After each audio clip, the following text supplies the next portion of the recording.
All right, I'm back. Look, I know it's been a little bit. I just kind of wanted to take a break for a little bit, I guess, and all my turnips spoiled. That's fine. I don't know. I guess I was just getting bored, and I wanted to take a break for a bit. I don't have an excuse. I normally do, but I don't this time. So that's all it is. I just wanted to take a break for a bit. Hopefully Aurora. I don't know who Aurora was, so I'm not worried about that. Okay. And then from Tom Nook, a green desk. I don't want a green desk, so that's fine. Yeah, I guess I just wanted to take a break for a few days. You know, take some time that actually was like that, like I was taking the time away like it from the series. I mean, as if it was a break and I just like wasn't worrying about it at all for a little while. Because I think like even though I have been kind of sporadic with like releasing episodes recently, it hasn't ever felt like a break because I'm very like it's very okay. I'm missing this one episode for one reason or whatever, you know. And it wasn't ever just, all right, I'm gonna take a break and just chill out and like do my own thing for a few nights, you know. So I'm really glad I decided to take a break. I feel much more refreshed now and I'm ready to get back in. Hey Pippi, how's it going? So you're one of those odd nocturnal folk, aren't you? Yes, I definitely am. I do stay up quite late sometimes. Let's chat. Hey, is it just me or do I have it going on? I mean, my outfits are so cool, right? Swag out. I mean, your shirt you're wearing right now, I must say, is peak, I think, as someone would call it. Yes. You know what's up. Yeah, don't I know it? Sometimes it's tough looking this fine all the time. Way to recognize the hotness. Oh, I know. If you like my dresses so much, I'll give you one. Let's see, how about a houndstooth tea, swag out? Sure, I'll take it. Yeah, you gotta love it. I mean, you can't go wrong with a houndstooth tea. I think this one's totally you, Jay. It'll really bring out your eyes. It feels so super good to give something to a friend. That smile on your face is like a million bells. Well, thank you. Let's try that out here. Okay, so it's like kinda camo. I mean, I can sorta dig it, but you know, you just can't beat the classic earthy knit. I mean, really. But what do you expect? You can't get anything better. So I've had a pretty cool. Oh, you're so bummed now. Oh, cause you got out of your cool shirt. Now you're in something not as cool anymore, and so. The whole conversation we just had is rendered, I think is the word I was looking for, rendered moot. Something. I've had an interesting last couple days, and I've had kind of an insane night. I had something fucking crazy happen that I'm really excited about. But first of all, I just want to say, my wife and I have been playing Split Fiction recently, which is a very good game. It has, I went in with decent expectations. I went in hoping, you know, it would meet the same standard that It Takes Two did, because my wife and I also played It Takes Two together. And of course, it's made by the same people. It's the same, like, kind of genre and concept and stuff. And I went in, you know, hoping that it would at least be as good as It Takes Two, because my wife and I loved It Takes Two. And it is definitely, like, meeting and exceeding our expectations. I think it's like quality-wise, it's probably about the same as It Takes Two, but we've still been having a lot of fun with it, like more than we maybe expected to. So, even though it's still the same quality as It Takes Two, it's still exceeding my expectations, even though I just hoped it would be as good as It Takes Two. If that makes sense, I guess. I really like it. It's really, really good, and we've been having a ton of fun. If you have someone you can play it with, I would definitely recommend checking it out, because it's very, very good. So that's been something we've been doing. And then as far as Gorecore goes, who's this? Lucy? That's my wife's name. What the fuck? Who is this? Hello? Ah, you're cute. Oh dear, nice to meet you. I think. I'm not used to callers at this hour. In any case, my name is Lucy. Do we know each other? I'm sorry if I don't remember you. Oh, is this the first time we've met then? Yep, I thought so. I don't normally forget faces. And your name is Jay? Well, charmed to meet you. Charmed to meet you too. I like your radio. Good taste. So as far as Gorecore goes, I don't know if I originally talked about this. Oh, you two are having a conversation. That's nice. I don't know if I originally talked about this when I first was talking about like being brought on the team for Gorecore a while ago. But at first I really wasn't sure if I was going to get more than one track to write for the game. And I was kind of like, for the sake of avoiding disappointment, because it was never really made clear to me if I would get more than the one track, I was just kind of operating, hey Murphy, I do want to talk to you actually. It's been a while. Yes, would you be so kind as to tell me your name, laddie? Oh, don't say. War har har har, it's me. I haven't seen you for a long time, so I figured I'd play a little trick on you. You know, with the funny... Never mind. Wasn't funny. And seriously, if I don't see you for too long, I'll really forget you, laddie. Yeah, so what do you want, laddie? Give me a job. What good timing. No, I already took care of that. What a shame. I guess there's nothing I need done after all. Okay, no problem. So I was operating under the assumption that I would only be given one track to do, and at that point, like after I'd finished that, I would be done working on Gorecore. But a few days ago, not super, like a couple days after I submitted the final track for the one I was assigned, I got hit up by Frag again, the kind of the main coordinator for everything going on with Gorecore and everyone else they're bringing on board and stuff.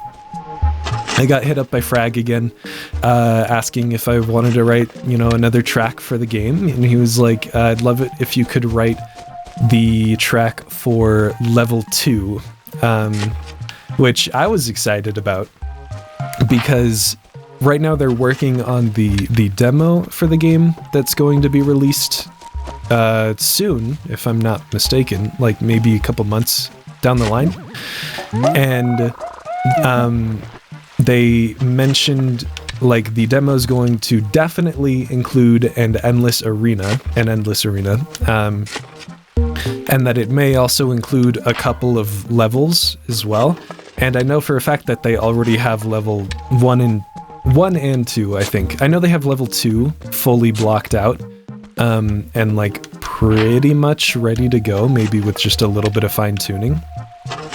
And so if I get to write music for level 2, that means my music is going to be there in the demo of the game, and that's like another thing people can go to check out my music if they want to, and people can play the demo and hear my music, and maybe they'll want to check out the rest of my music or something. So that's really exciting, So I got started working on that. At first, I was a little like afraid for how that song was gonna go, because the level 2 has a boss in it, and the boss theme for level 2 has already mostly been written, and it's very D&B, like heavy, really distorted, aggressive basses and stuff, and even like no melodic leads or anything like that. And even when I'm writing like heavy EDM and stuff, that kind of really heavy. I should be able to put one of these tools away. Here we go. Yeah, I didn't realize that letter was open there.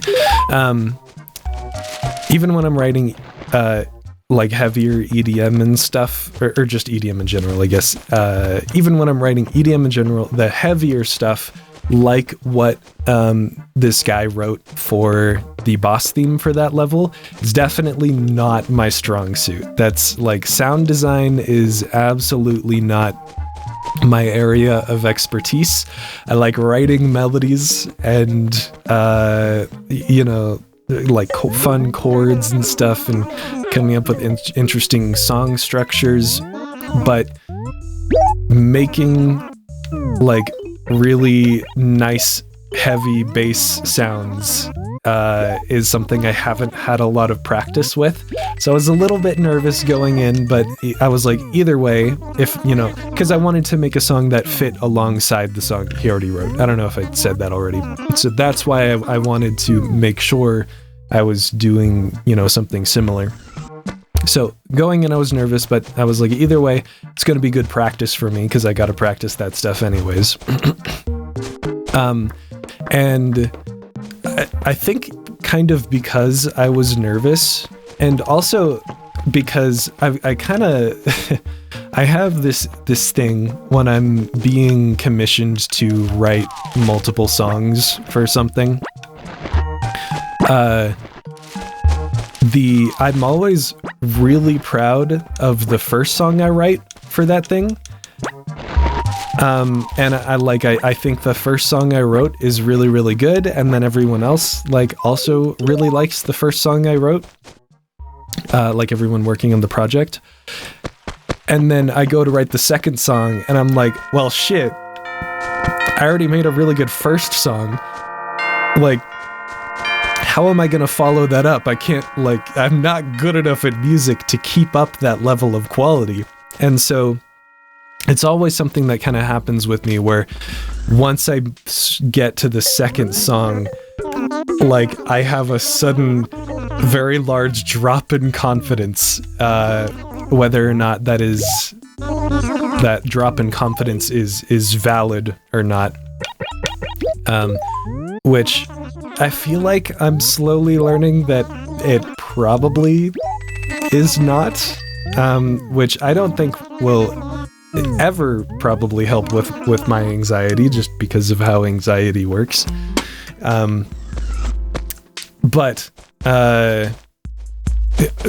So this happened really bad with Bullet Heart when I was working on the soundtrack for that, and I got writer's block for like a week trying to put together the second song, like something that would just sound good, and would live up to the title theme that I wrote for the game, because I thought the title theme was that I wrote for Bullet Heart was one of the best EDM songs I had ever written, and I still kind of think that today. And I don't really like the song that I wrote for the level 1 theme nearly as much as I like the title theme, but people seem to enjoy the song for the level 1 theme more than the title theme, actually. So yeah, I might think the title theme is a better song, but other people tend to like the level theme more. And even like when I put up the soundtrack on SoundCloud, the level theme, last I checked at least, had like twice as many plays as the title theme. Of course, it's a very low like sampling size, because not a lot of people listen to my music and like stream it, but I mean, that's fine. And so like the title theme, after like a day of the soundtrack being up, the title theme had like 5 plays, and the level theme, the title theme had 5 plays, the shop theme had about 5 plays as well, the boss theme also had about 5 plays, but then the level theme, which was the song I was least proud of the 3, had 10 plays. And so I feel like that might be at least a little bit indicative of something, you know, that maybe I'm not always the best judge of my own music, and maybe I do write like with a certain amount of consistency, you know, in quality. So that's really nice to see. But yeah, because I had that like week-long writer's block working on Bullet Heart, just trying to write the second song, that sort of almost happened with Gorecore as well, but more just about me being like nervous to start, because, well, one, because again, I got myself stuck in the mindset of, all right, now I got to follow up the first thing I wrote, which I think was really, really good. And then also just, oh man, this kind of went poorly for a little while last time. Sure hope that doesn't happen again. And so like the first day after I was assigned that new track, like I opened up FL and I put down the drums and nothing else. And I feel like I chose some really good samples and like you know, made it sound nice and everything. The drum beat itself wasn't anything to write home about, because it was just a typical drum and bass drum beat, the two-step drum and bass drum beat. And with little like ghost snares for the shuffle sound, which I hadn't done before. So that was something new to me, at least, that I did, and that was a lot of fun. And I'm really proud of how that I was very proud of how that sounded at the time too. Still very nervous to continue, but I was very proud of it. That was all I did that first day. And this isn't, I'm not saying like this was my strategy to avoid writer's block. No, I just like was being a lazy piece of shit. So that was all I did the first day. And the second day, I kinda messed around with a little bit of sound design, and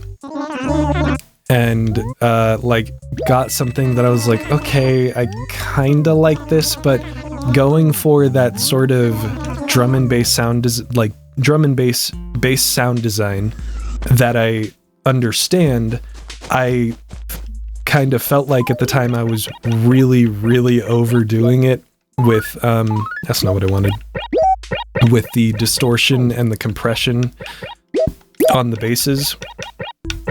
And I was like not sure if it actually sounded good or not. So then the next day I added a little bit more to it, added a new sound and stuff.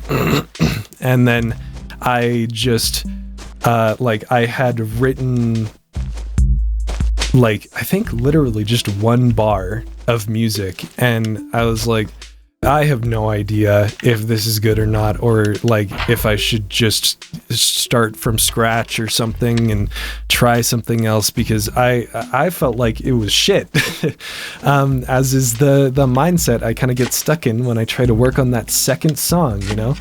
And so what I did was I decided to just render out what I had and sent it to the Gorecore soundtrack channel for like everyone, which the Gorecore, I'm getting ahead of myself, sorry. The Gorecore soundtrack channel in the Gorecore Discord server and only people who are working on the game have access to the soundtrack channel. So I was basically just sending it off to everyone working on the game and saying, hey, I have no idea if this sounds good or if I should just try something else. Please tell me what to do. I mean, I didn't actually say it like that. Don't, Cherry. Okay, thank you.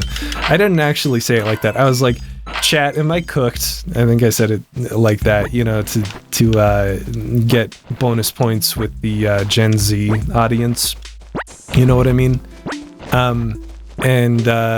So I sent that, and then everyone loved it. Like, even better of a reaction than I got to the first song I wrote, which again is part of the pattern. I feel like the first song I write is the best song, but it doesn't always end up that way. And I think I still like personally, like I've added more to the second song since then. And I really like the way it's shaping up now, and that may or may not just be due to the fact that people have been telling me they like it. I don't really know, but I do like the way it's shaping up quite a bit now, and I'm happy I decided to continue working on it because I think it's working out really, really well. Despite that everyone seems to like this song more than the other song, the first song I wrote, I still think I personally like the first song I wrote a little bit better, though I will say I'm very technically impressed with myself with this second song, because I think it's one of the first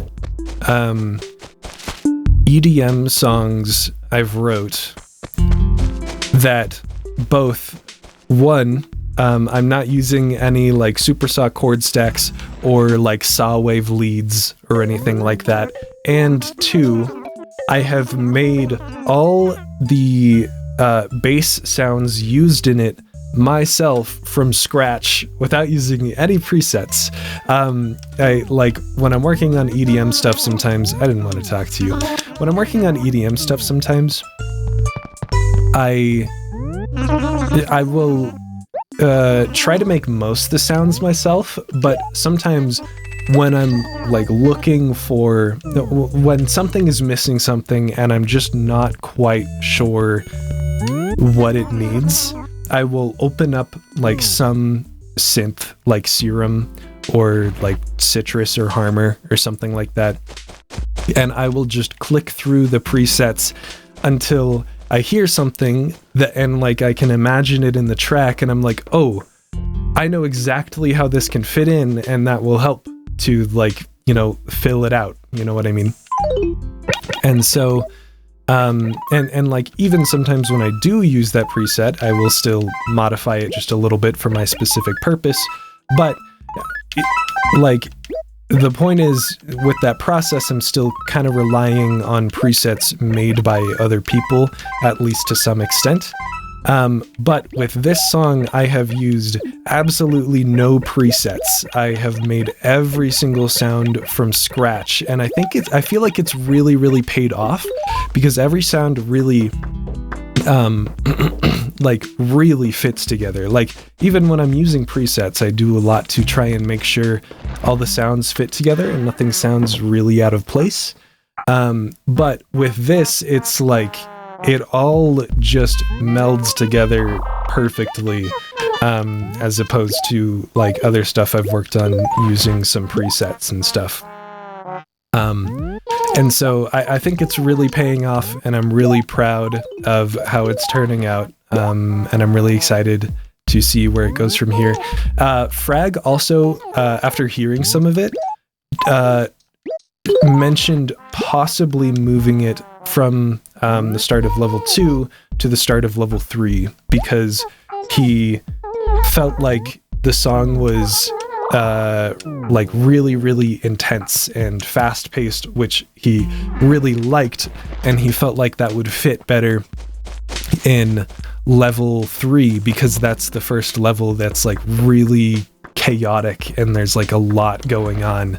And I just straight up told him, like, honestly, it's up to you, man. I'm happy if, like, I'll be happy wherever this goes, you know? So we'll see what happens. Might end up in the demo, might not. I don't know if they're planning on including level 3 in the demo yet. I have a pretty good reason to believe, I feel like, that they're including level 2 in the demo. So if my track stays in level 2, then it'll probably be in the demo. But if it doesn't, then, you know, whatever. It might not be in the demo, might be, I'm not sure.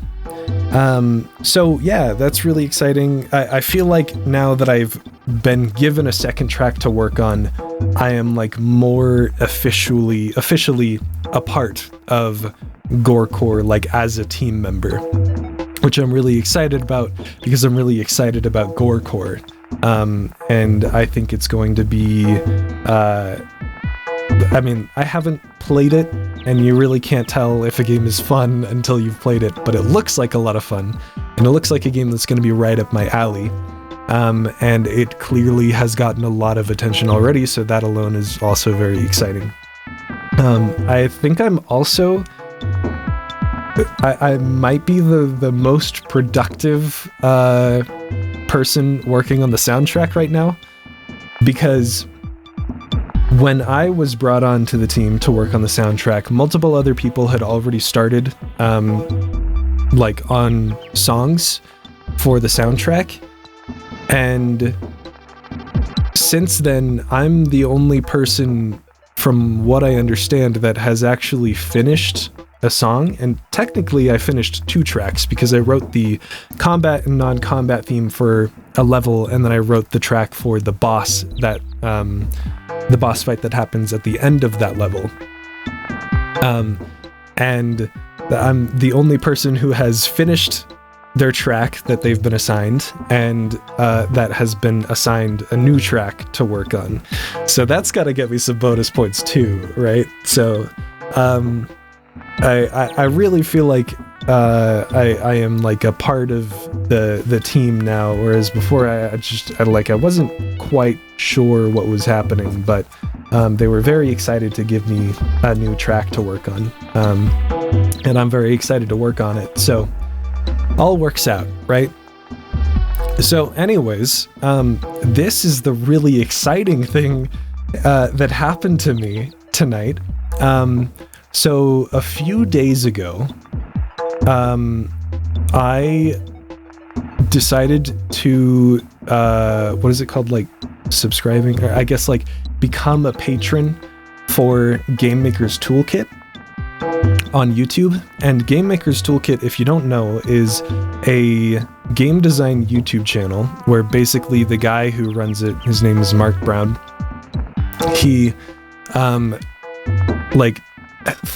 takes different like game design ideas and lessons that, you know, people have talked about in the games industry, and he presents them in like really accessible ways, and makes really good like informative videos that collect a lot of data and ideas and like things big name developers have said into like one place about like one specific topic or something like that.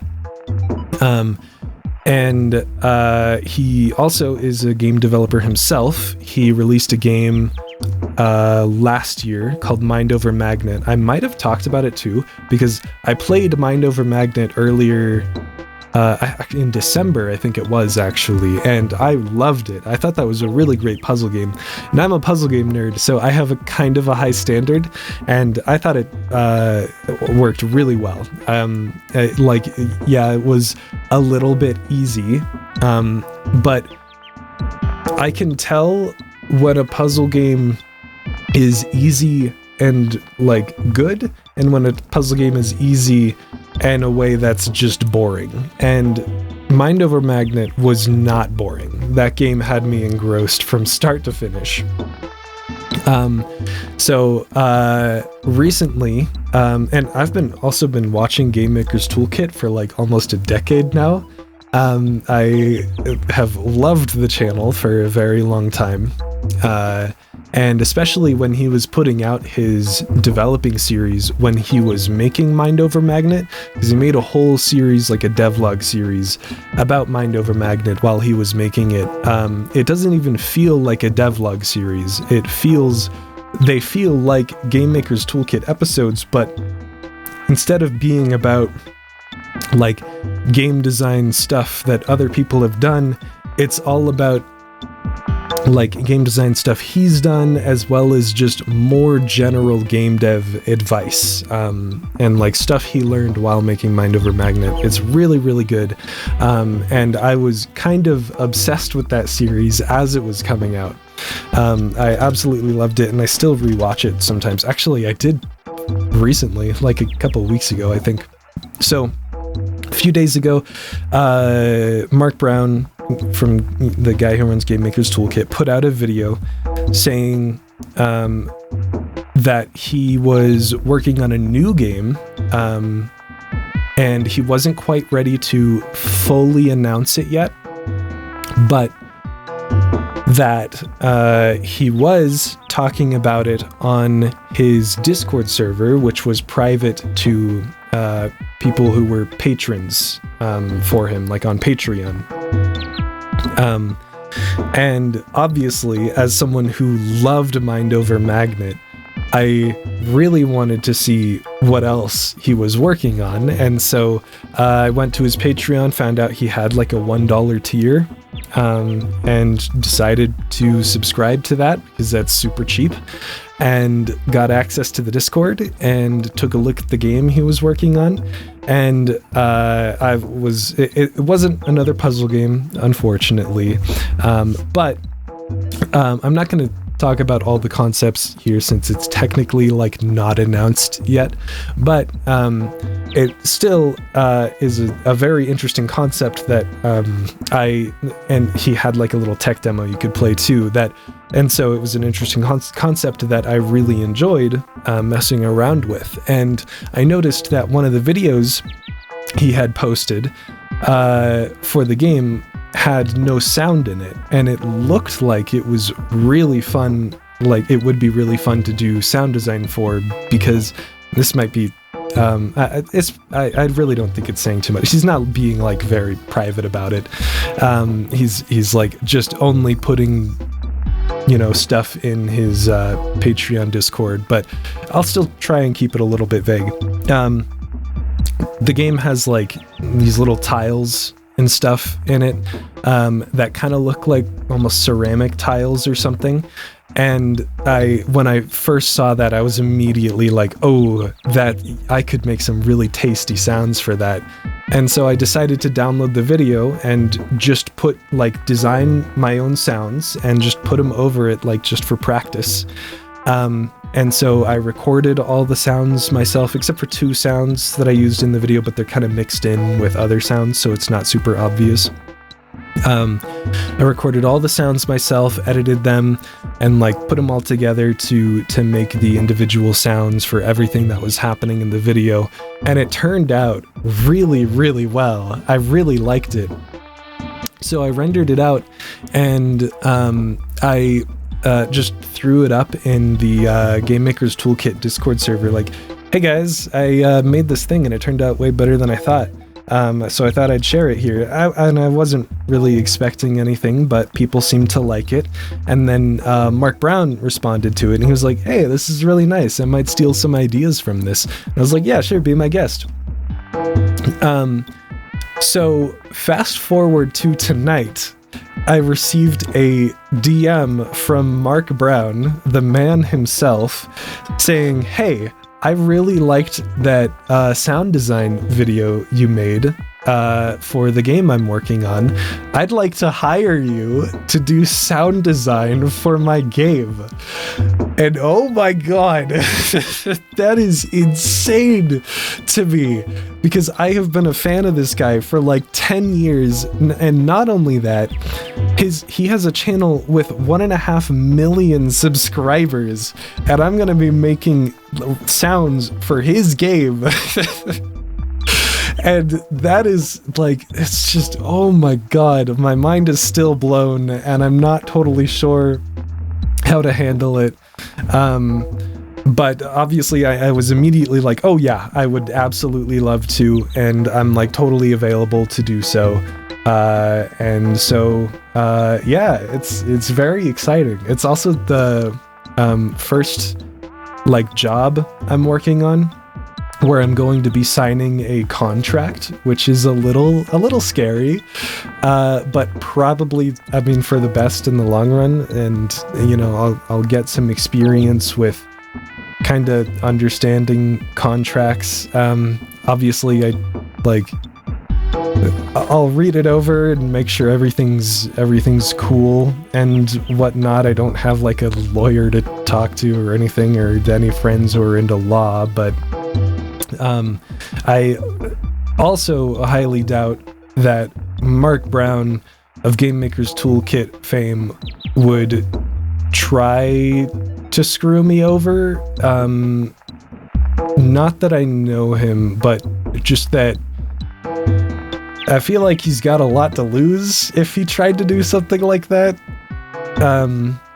But either way, I'm still gonna handle it like cautiously, because that's how you do it. So yeah, that's what's happening. It's still insane to me that fucking Mark Brown wants me to do the sound design for his game. I like am speechless. I don't even know what to say, and I'm incredibly excited about this opportunity. So yeah, that's what's happening with me right now. So I will, I think that's it. I've been talking for long enough now, so I will talk to you later.